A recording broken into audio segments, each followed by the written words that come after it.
Mass unmarked graves have been discovered on US soil, thousands of children buried in silence, and the trail leads directly to Barack Obama.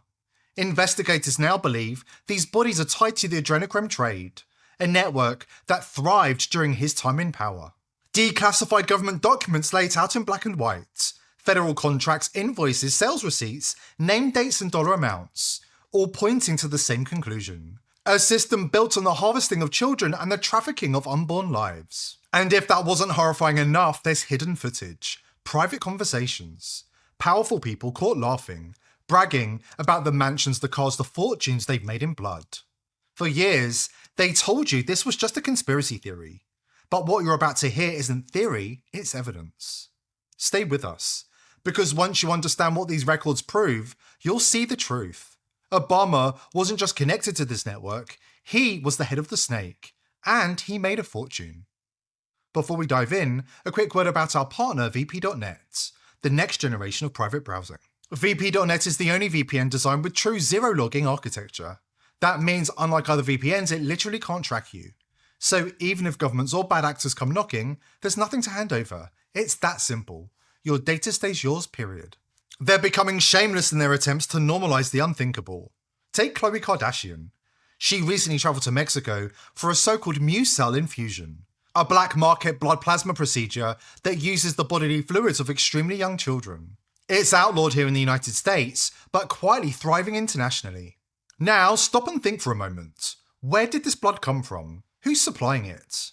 And more importantly, how can a child under 2 possibly give consent? This isn't wellness, it's not medicine.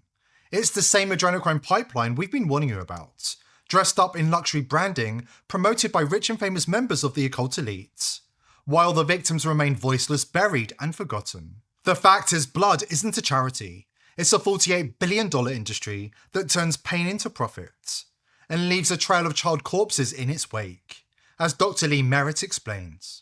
You think you're donating your blood, you're doing a good thing, and they're charitably giving it to the hospitals or something. No. They're selling it at huge profits all over the world. And then when you have children, then you can get adrenochrome. So, when you wonder, again, where are 8 million children going every year? Why do we have 63 million abortions every year in this country? They want to paint it. It's just a woman's right. Okay. But it's much deeper than that. They're protesting to have satanic ritual abortion in hospitals. That's what they want to do now. They're taking that to court. But beyond that, it's because those aborted babies are being parted out. I'm sorry to say this.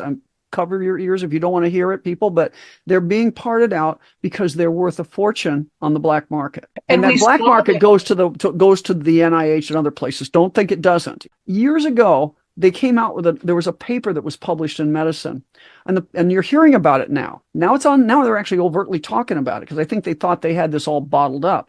And it was that infusing children's blood helps you be healthier if you're an older person and helps you live longer. Now, I read that article and I thought, who the hell could do that? And how do you get informed consent of children to take their blood and do a study on these people? These people are like 30-year double-blind studies and conformed consent.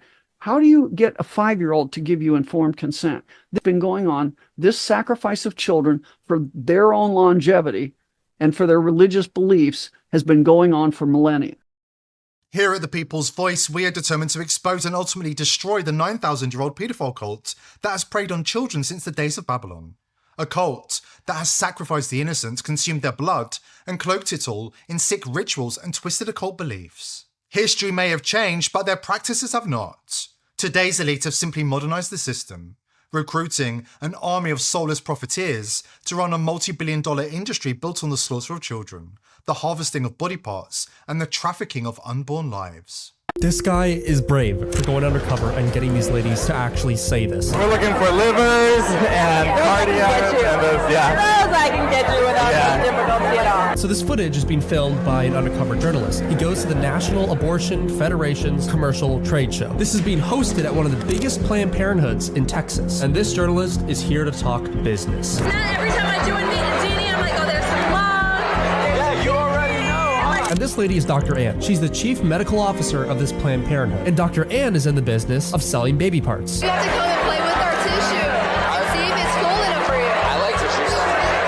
We have a lot of it. And they're all like, yeah, that's pretty profitable too. We get 5 to 6 samples a week. Most weeks, Thursday, Friday, Saturday, anywhere between 5 and 10 samples a week. So I have 2 providers who go up to 24 weeks, and Ann is one of the providers. This lady is named Tram, and she's the vice president of abortion access at Planned Parenthood. And Tram's about to tell us how she loves freezing conjoined twin babies as prize specimens to look at. We had 17-week twins in the freezer because we were waiting for a funeral home to pick them up. They were like the most intact, and I was like, but it's really cool though. There's like 3 legs and like 2 spinal cords. Yes, she knows what she's doing is psycho. I'm like, yeah, I have like a leg for you. I'm like, oh, if other people were to hear me, they'd be like, you're a f***ing evil. Now, you might think that this is illegal and this stuff varies in all states. Well, it is, but they have their ways of getting around that. If I'm doing a procedure and I'm in fear that it's about to come to the umbilicus, I might ask for a second set of forceps, hold the body at the cervix and pull off the leg.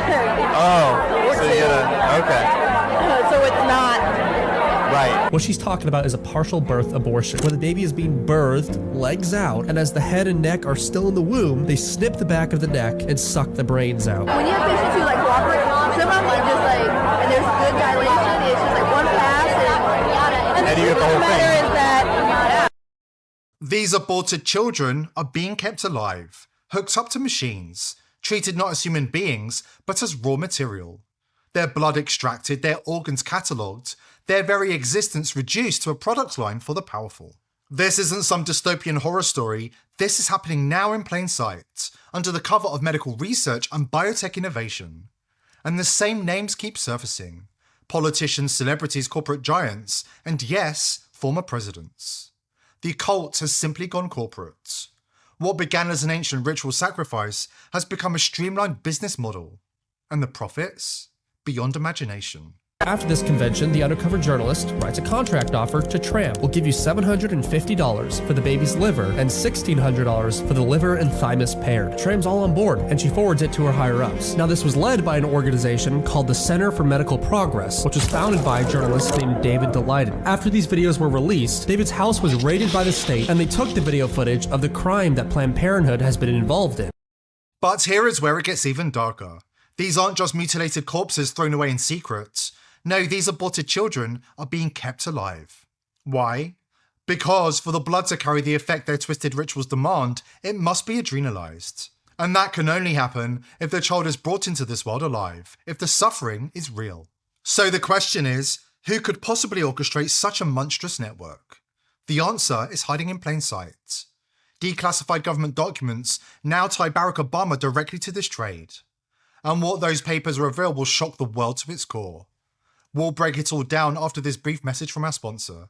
And then we'll show you the documents, the footage, the evidence they never wanted anybody to see. These ghouls are driving Lamborghinis and living in mansions, but their wealth is built on blood.